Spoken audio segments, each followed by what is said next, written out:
Syederalun, Wakil Ketua Komisi 3 DPR RI, fraksi Partai Nasdem, Ahmad Sahroni menyebut kasus penembakan Brigadir J tidak serta-merta memunculkan urgensi atas revisi Undang-Undang Kepolisian.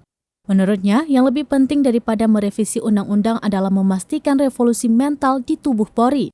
Hal itu disampaikannya dalam rapat bersama Kapolri Jenderal Listio Sigit Prabowo pada Rabu 24 Agustus 2022.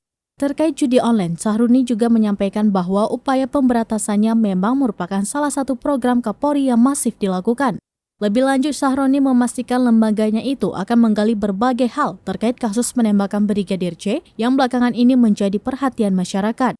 Untuk diketahui, rapat pada hari ini mengagendakan penjelasan Kapolri terkait penanganan kasus pembunuhan Brigadir J di rumah dinas Irjen Verdi Sambo.